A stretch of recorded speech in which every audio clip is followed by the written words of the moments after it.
मैं हूं अभिषेक मिश्रा और आप देख रहे हैं 15 मिनट की बायोलॉजी। आज का ये वीडियो इस चैप्टर का अंतिम वीडियो होगा और पार्ट 3 होगा। ये आज के वीडियो में हम लोग मानव में पोषण को पढ़ने वाले हैं। पोषण हमने इसके पहले 2 वीडियो कर लिया है पोषण का। पहले में हम लोगों ने समझा कि जैव प्रक्रम क्या है और पोषण क्या है, पोषण किसे कहते हैं और ये कितने प्रकार का होता है। दूसरे वीडियो में हम लोगों ने पढ़ा था कि स्वपोषण किसे कहते हैं और आज स्वपोषण किसे कहते हैं और विषम पोषण में हमने अमीबा और पैरामीशियम के बारे में पढ़ा था। ये तीसरा पार्ट है जहां हम लोग मानव में पोषण को पढ़ने वाले हैं। मानव में पोषण एक जटिल प्रक्रिया है। मानव एक जटिल संरचना का जीव भी है, जिसमें मानव में पोषण को समझने के लिए हमें मुख्यतः 3 स्टेप में समझना होगा। मानव में भोजन का पाचन 3 जगह पे होता है। पहले मानव में मुख में पाचन होता है, और दूसरा अमाशय में पाचन होता है, और तीसरा छोटी आंत में पाचन होता है। तो ये तीनों जगह हम लोग अलग अलग समझेंगे तो एक बार में याद हो जाएगा। मानव में पाचन 5 नंबर का पूछा जाता है और इसका चित्र बना के वर्णन करने को आता है। सबसे पहले हम लोग मुख में पाचन पढ़ेंगे, भोजन का पाचन जो मुख में होता है। उसके बाद हम लोग अमाशय में पाचन पढ़ेंगे और सबसे अंत में छोटी आंत में पाचन पढ़ेंगे। तो मानव में भोजन का पाचन 3 जगह होता है, मुख में, अमाशय में और छोटी आंत में। मुख में कार्बोहाइड्रेट का पाचन होता है, पच के ग्लूकोज बनता है। अमाशय में प्रोटीन का पाचन होता है, पच के अमीनो अम्ल बनता है। और छोटी आंत में वसा का पाचन होता है, पच के वसा अम्ल या ग्लिसरॉल बनता है। ठीक है, ये याद कर लीजिए। मानव में 3 जगह पाचन होता है। मुख में कार्बोहाइड्रेट का पाचन और ग्लूकोज बनता है। अमाशय में प्रोटीन का पाचन होकर अमीनो अम्ल बनता है, और छोटी आंत में वसा का पाचन होकर वसा अम्ल या ग्लिसरॉल बनता है। ये 3 जगह पाचन होता है। मुख में पाचन पढ़ते हैं तो मुख में पाचन, हमारे मुख में एक लाला ग्रंथि या लार ग्रंथि पाई जाती है। सर ये ग्रंथि क्या होता है? तो ग्रंथि कहते हैं बाबू कि हमारे शरीर में जगह जगह ऐसे अंग पाए जाते हैं जिनसे कुछ रसायन निकलते हैं। वे रसायन क्या करते हैं?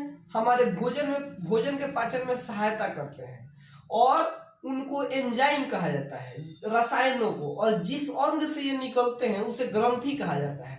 तो हमारे मुख में लाला ग्रंथि या लार ग्रंथि पाई जाती है, जिसमें से एमाइलेज नामक एंजाइम निकलता है। कौन सा एंजाइम? एमाइलेज। याद कर लीजिएगा, ऑब्जेक्टिव में पूछा जाता है। एमाइलेज क्या करता है? इसी को लार कहते हैं। तो लार क्या करता है? कार्बोहाइड्रेट का पाचन करता है। कार्बोहाइड्रेट का पाचन करके क्या बनाता है? ग्लूकोज बनाता है। तो हमारे मुख में लाला ग्रंथि पाई जाती है, जिससे माइलेज निकलता है। अच्छा, मुख की संरचना कैसी होती है? इसमें दांत होते हैं जो भोजन को छोटे छोटे टुकड़ों में तोड़ने में सहायता करते हैं। उसमें जीभ होता है जो भोजन को तोड़ने में दांत की सहायता करता है। और अमाशय में पाचन को देखते हैं तो अमाशय में पाचन, इसमें जठर ग्रंथि पाई जाती है। अमाशय में जठर ग्रंथि पाई जाती है, जिसमें से 3 को एंजाइम निकलता है। एक तो पेप्सिन निकलता है। पेप्सिन क्या करता है? प्रोटीन का पाचन करता है। पेप्सिन जठर ग्रंथि से निकलता है जो प्रोटीन का पाचन करता है। HCl क्या करता है? HCl हाइड्रोक्लोरिक अम्ल निकलता है हमारे पेट में से, है ना। और हाइड्रोक्लोरिक अम्ल क्या करता है? भोजन को अम्लीय बनाता है। जो हमारा भोजन होता है उसको अम्लीय बनाता है। अच्छा, ये एसिड होता है, मतलब अम्ल होता है। HCl बड़ी खतरनाक होता है ना। और ये सब तेजाब समझते हैं ना, उसी को कहते हैं। अब ये सब तेजाब हमारे पेट में कैसे क्यों निकलता है? ताकि भोजन का ठीक से पाचन हो सके, इसके लिए हमारे पेट में से HCl निकलता है। कभी कभी बूढ़े लोगों को देखेंगे ज्यादा, मतलब वो जहां भी खा करते रहते हैं, तो ये उनके शरीर में ज्यादा HCl निकल गया रहता है। ज्यादा HCl निकल जाता है, जिससे क्या होता है? तो एसिडिटी हो जाता है ना। तो ये लेकिन जरूरी है भोजन के पचने के लिए। अब श्लेष्मा क्या करता है? अब हमारे जब भोजन हमारे शरीर से HCl निकलता है तो HCl हमारे अमाशय की दीवारों को नुकसान पहुंचा सकता है। तो अमाशय की दीवारों को की रक्षा करने के लिए, किससे? HCl से रक्षा करने के लिए श्लेष्मा स्रावित होता है, जो अमाशय की दीवारों की रक्षा करता है, अमाशय की भीतरी दीवारों की रक्षा करता है। अब छोटी आंत, ये हमारे आहार नाल का सबसे लंबा भाग है। कई बार परीक्षा में पूछा गया कि हमारे मानव में आहार नाल का सबसे लंबा भाग कौन सा है? तो छोटी आंत है। छोटी आंत में यकृत का पित्त पाया जाता है। यकृत से पित्त स्रावित होता है। ये पित्त क्या करता है, जो अम्लीय भोजन आया रहता है उसको क्षारीय बनाता है। पित्त अम्लीय भोजन को क्षारीय बनाता है। और वसा का पाचन होना है छोटी आंत में, क्योंकि कार्बोहाइड्रेट पच गया मुख में, है ना, प्रोटीन पच गया आमाशय में, और वसा का पाचन होगा छोटी आंत में। तो वसा को छोटी छोटी गोलिकाओं में तोड़ता है, छोटे छोटे टुकड़ों में तोड़ता है। अब उसमें से अग्नाशय से ट्रिप्सिन निकलता है। छोटी आंत में ही अग्नाशय से ट्रिप्सिन नामक एंजाइम निकलता है। ये ट्रिप्सिन क्या करता है, तो भोजन का पूर्ण पाचन करता है। माने अब मुख में कार्बोहाइड्रेट पच गया था, प्रोटीन पच गया था आमाशय में, लेकिन थोड़ा थोड़ा बाकी रह जाता है। ये भोजन पूरी तरह से पचता कहाँ है, छोटी आंत में। ये भी बोर्ड एग्जाम में पूछा गया क्वेश्चन था कि भोजन का पूर्ण पाचन कहाँ होता है, तो आपको लिखना है छोटी आंत में होता है। और थर्ड लास्ट लाइपेज पाया जाता है। लाइपेज क्या करता है, तो लाइपेज जो निकलता है वो वसा का पाचन करता है। इस प्रकार हमारा मानव में पोषण खत्म हो गया। ठीक है, ये हमारा अंतिम टॉपिक था और ये आपका पोषण चैप्टर भी खत्म हो गया। दूसरे मतलब अगले वीडियो में हम श्वसन चैप्टर को शुरू करेंगे।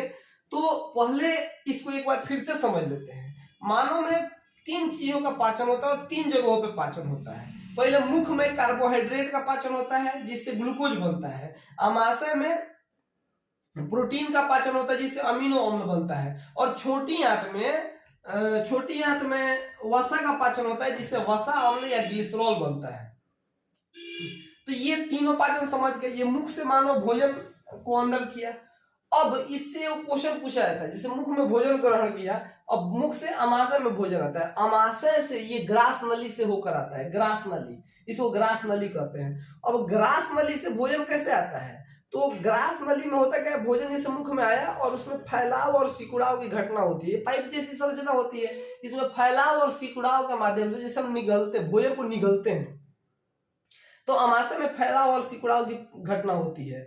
तो इसी को क्रमाकुंचन गति कहा जाता है। एक बार ये भी पूछा था, क्रमाकुंचन गति से आप क्या समझते हैं, तो मुख में से भोजन अमाशय में जाते समय ग्रास नली में फैला तथा सिकुड़ाव की घटना होती है। इस घटना को क्रमाकुंचन गति कहते हैं। अब क्रमाकुंचन गति के द्वारा आ गया अमाशय में पेप्सिन निकलेगा, इसमें प्रोटीन का पाचन होगा। HCl निकलेगा जो माध्यम को माने भोजन को अम्लीय बनाता है। और श्लेष्मा जो निकलता है वो दीवारों की रक्षा करता है। यहाँ से छोटी आंत में आया, छोटी आंत में बाबू रसांकुर पाए जाते हैं। अब देखो छोटी आंत में भोजन तो पूरा तरह से पच गया, माने यहाँ वसा जो बाकी था उसका भी पाचन होगा, भोजन का पूर्ण पाचन होगा छोटी आंत में। अब छोटी आंत में रसांकुर पाए जाते हैं। अब ये रसांकुर क्या होते हैं, ऐसी संरचना होती है उंगली जैसी, मानव की उंगली जैसी संरचना होती है रसांकुर। इसको बिलाई कहते हैं, दीर्घरोम भी कहा जाता है। तो अब आप यहाँ देखिएगा कि इसमें रक्तवाहिकाओं का जाल बिछा होता है। रक्तवाहिकाएं क्या होती है, नस समझते हैं ना, जिसमें से खून बहता है, तो रक्तवाहिकाओं का जाल बिछा होता है, बहुत छोटा छोटा होता है। ये क्या करता है, ये छोटी आंत में से माने जैसे पच गया भोजन, अब हमको हमारे काम लायक चीज क्या है, ग्लूकोज है, अमीनो अम्ल है और वसा अम्ल है और ग्लिसरॉल है। तो ये हमारे काम का चीज है। अब इसको पूरे शरीर में फैला देगा। अब पूरे शरीर में फैलाने का काम होता है छोटी आंत में जो दीर्घरोम होते हैं, ये क्या करते हैं, इसको अवशोषित कर लेते हैं। आप खून के माध्यम से, खून में हीमोग्लोबिन पाया जाता है, ये परिवहन चैप्टर में पढ़ेंगे। तो खून के माध्यम से माने रक्त क्या करता है, इसको इन सभी पदार्थों को लेके हमारे शरीर की प्रत्येक कोशिका तक पहुंचा देता है। समझ गए बात को।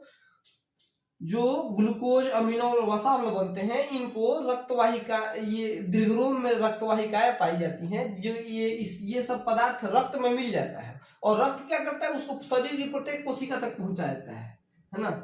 और जो गंदे पदार्थ है, माने अब जिन पदार्थों का काम हमें नहीं है, वे पदार्थ क्या होते हैं, छोटी आंत से बड़ी आंत के माध्यम से चले जाते हैं। और बड़ी आंत से ये बड़ी आंत में रहते हैं और समय समय पर ये गुदा द्वार के द्वारा, है ना, शरीर से बाहर उत्सर्जित कर दिए जाते हैं। ठीक है, ये मल होता है जो शरीर से बाहर उत्सर्जित कर दिया जाता है। इस प्रकार हमारा मानव में पोषण खत्म होता है। आज के लिए बस इतना ही, धन्यवाद।